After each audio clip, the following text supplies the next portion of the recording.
আসসালামু আলাইকুম, কেমন আছেন সবাই? তো আজকে একটা আকর্ষণীয় ভিডিও নিয়ে আপনাদের সামনে চলে আসলাম। তো আমার ছোটো ভাই বলতেছে যে আমি 4 বছর পর দেশে আসলাম, বাবির হাতের মুরগির মাংসের পোলাও খাবো। তো যেই কথা সেই কাজ, বাবি তাড়াতাড়ি মুরগির মাংস হলুদ মরিচ দিয়ে মাইখা রাখছে, আর এদিকে পেঁয়াজও কাটতেছে।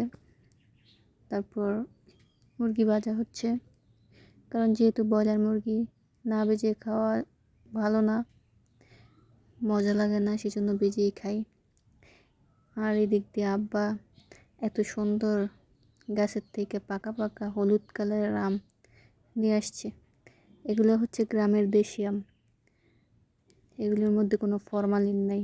অনেক স্বাদ, অনেক মিষ্টি ছিল। আনার পর আমি সাথে সাথেই খাইছি। এদিক দিয়ে মুরগি তরকারি রান্না শুরু হয়ে গেছে। তো যেহেতু দুপুর টাইম খাবার সময় হয়েছে, সেজন্য আরেক চুলায় পোলাও রান্না, পেঁয়াজ ভাজা হচ্ছে। তো পেঁয়াজ ভাজা হলে মশলা দেওয়া হবে। পেঁয়াজটা ব্রাউন কালার হওয়ার পর এখানে দিয়ে দেওয়া হলো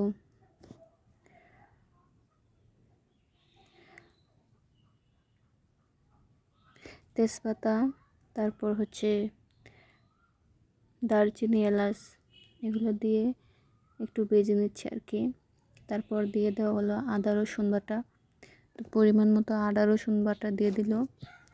তো 1 মিনিটের মতন আদা রসুন ভাজার পর চাল দিয়ে এখন নাড়াচাড়া করতেছি। চাল আগেই ধুয়ে তারপর পানি ঝরানো হয়েছে, কারণ এইভাবে রান্না করলে অনেক সুন্দর হয়। তো এখন মুরগির মাংস প্রায় 80% রান্না হয়ে গেছে।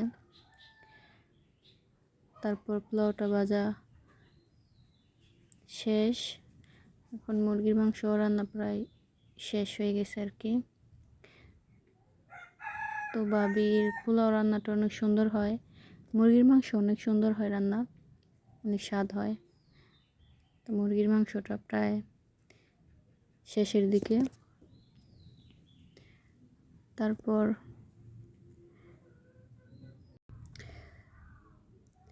এই যে দেখুন, পোলাও আর মুরগির মাংসের ফাইনাল লুক, রান্না শেষ। তো পোলাওটা অনেক ঝরঝরে হয়েছে, মুরগির মাংসটা অনেক সুন্দর হয়েছে, মুরগির মাংস ভুনা করা হয়েছে। তো এদিকে আব্বার অনেক খিদা লাগছে, সেই জন্য আব্বা খাওয়ার জন্য বসে পড়ছে। তো আমার ছোটো ভাইকে ডাকা হইতেছে যে খাওয়ার জন্য।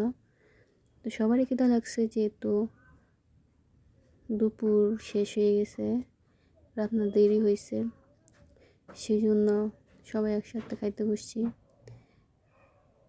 তো মা সবাইকে ভাত বাইরে দিতেছে খাওয়ার জন্য। আমাদের বাড়িতে আবার সবাই একসাথেই খাওয়া দাওয়া করি। গ্রামে মাটিতে বসে সবাই একসাথে খাওয়ার মজাই সেটা শহরে পাওয়া যায় না, গ্রামের আনন্দ সেটা শহরে পাওয়া যায় না। এদিকে আবার রাত্রে বাবি আবার পিঠা বানাইতেছে, তেলের পিঠা। তো বাবির হাতের তেলের পিঠা আবার অনেক সুন্দর হয়, দেখতে পাচ্ছেন কি সুন্দর ফুলকো ফুলকো তেলের পিঠা হইতেছে। তেলের পিঠাগুলো অনেক স্বাদ হয়েছে, পিঠা খাইছে, অনেক ভালোই লাগছে পিঠাগুলা।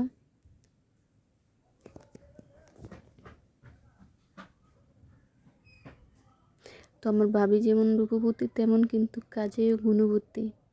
দেখুন কি সুন্দর ফুলকো ফুলকো পিঠা বানাইছে।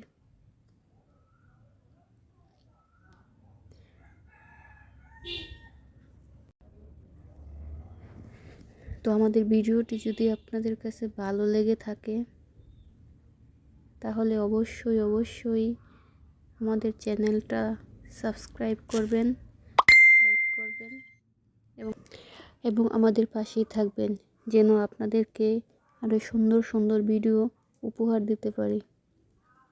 আপনাদের ভালোবাসা পেলে আমি সামনে আরও এগোতে পারবো। তো সবার দোয়া কামনা করছি, সবাই আমাদের পাশে থাকবেন। আপনারা সবাই আমার ভাবির জন্য দোয়া করবেন, আমাদের জন্য দোয়া করবেন, আমরা যেন আপনাদেরকে আরও সুন্দর সুন্দর ভিডিও উপস্থাপন করতে পারি। এই বলেই বিদায় নিচ্ছি। আল্লাহ হাফেজ।